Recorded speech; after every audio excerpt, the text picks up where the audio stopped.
ইন্না লিল্লাহি ভাই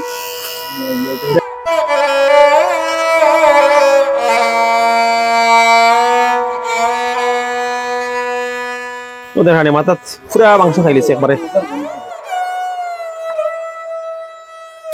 বাড়ি কোন জায়গা তেমনি? বাড়ি খাজানছি। বিশ্বনাথর খাজানছি। তাকতায় কইতে? মন্দিরে থাকি।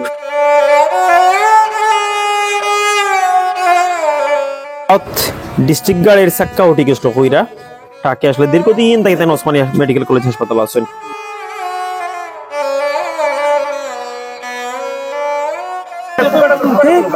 ইন্না লিল্লাহি ভাই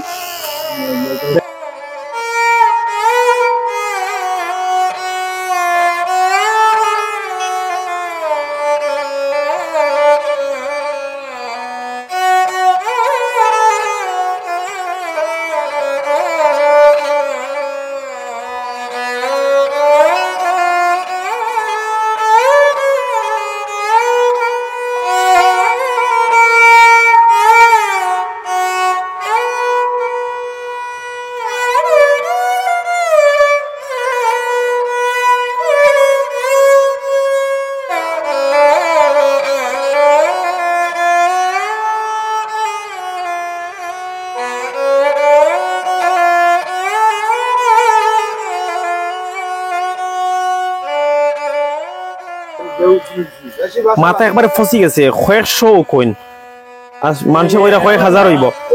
এখন মাংস খাই ফেলাই দিছে আর গন্ধে ওখানে সারা মাংস খাই লিছে। মাথার ব্লাড বারোর খালি মাথা থেকে। সিলেট ওসমানী মেডিকেল কলেজ হাসপাতালের তাই ফ্লোরও আসলা, তাই আমরা ওখান থেকে আনছি। কত নম্বর ওয়ার্ড? 27 নম্বর ওয়ার্ড। ওদের হানে মাথা পুরা মাংস খাই লিছে একবারে। মেশিনে ধরে না, এত শক্ত মেশিন, আমরা এত বালা মেশিন কিন্তু খালি মাথা দিয়ে উকুন বাইয়া ফলের খালি উকুন আর উকুন।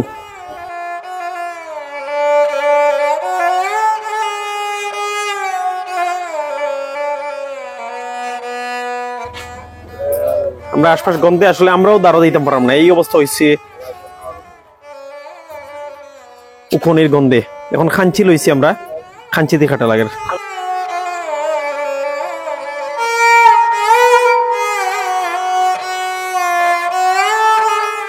আর এটা একবারে ডিম বাড়ি আসতে মাথা একবারে ইয়ে করেছে। এটা খাঞ্চি দিয়েও খাটা কঠিন, সম্ভব না তো। দুর্গন্ধ দেখা যায়, মাংস ভাষা বিকট দুর্গন্ধ। আল্লাহ আর আপনারা যদি আজকে আইসা না যদি বিছানার অবস্থা খারাপ হয়েছে। উকইন আর কোনোদিন ইলা উকইন আর যাচ্ছি না। জোর মাথার উকইন পাবো না, লাখর উপরে এটা গনিয়া শেষ করার মতো না। এই যে বাচ্চা মাথা তো খাইছে, আমার মাংস তো খাইছে, যে মগজ দিতে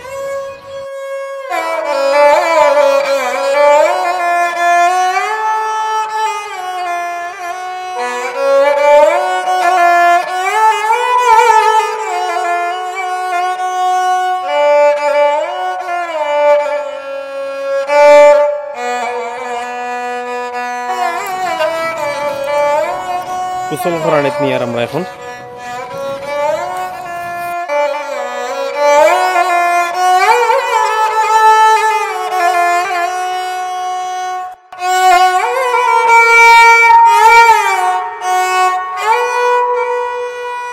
আপনার এলাকার বেওয়ারিশ মানুষ থাকলে প্লিজ আমরা কল দিবা। আমরা হোয়াটসঅ্যাপ নাম্বারও আপনার অ্যাড্রেস এবং ফোন নাম্বারটা লিখে দিবা।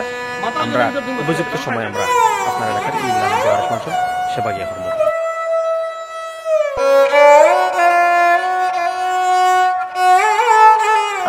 আমাদের এই যে বাইকে দেখতে পাচ্ছেন, আসলে ওনার চুল অনেক লম্বা ছিল, আপনারা ভিডিওতে দেখবেন। চুল যখন আমি কাটতে গেছি তখন মানে আমার জীবনে এত ভয়ানক অবস্থা মাথার দেখেন। এই সমস্ত মাথা পছন্দ করে দিয়েছে উকুনের কারণে, যেটাকে আমাদের সিলেটের ভাষায় বলে উকুন। এত বেশি উকুন যে এটা লক্ষের উপরে উকুন হবে। মাথাটা উকুনের কারণে ওনার পচা গেছে। যতটুকু আমাদের ধারণা, যদি উনি সপ্তাহখানিক বা মাসখানিক ভাবে থাকতো তাহলে নিশ্চয়ই ওনার উকুনগুলা, ওনার মাথাটা একেবারে মানে শেষ হয়ে যেত, মগজকে ধরে যেত। মানুষ যে কত অসহায় অবস্থায় আছে মেডিকেলে, যারা বৃত্তশালী আছেন, সমাজের বিভিন্নভাবে সহযোগিতা করেন বিভিন্ন পেশার, আমরা আহ্বান করব যে আপনারা অনন্তপক্ষে উসমানী মেডিকেল কলেজ হাসপাতাল সব বিভিন্ন হাসপাতাল অসহায় মানুষের অবস্থা দেখে অসহায় মানুষের পাশে দাঁড়ান। আর আমাদের জন্য দোয়া করবেন, আল্লাহ তাআলা যেন আমাদেরকে মানুষের জন্য কাজ করার তৌফিক দান করেন একমাত্র আল্লাহ তাআলার সন্তুষ্টির জন্য। আমরা এই কাজগুলো করি পৃথিবীর কোনো মানুষকে দেখানোর জন্য, একমাত্র আল্লাহ সুবহানাহু ওয়া তাআলার সন্তুষ্টির জন্য। তিনি যেন আমাদের এই কাজের বিনিময়ে পরকালে আমাদের একটা নাজাতের উসিলা করে দেন। আপনার কেমন লাগতেছে এখন? ভালো লাগতেছে। উপরে তো মাথাটা তো পচে গেল অনেক। রাত দিন ঘুমাইতে দেন, সারা উপরে মাথায় চুলকাইতো, আস্তে দিন আগে চুলকাইতে থাকতাম।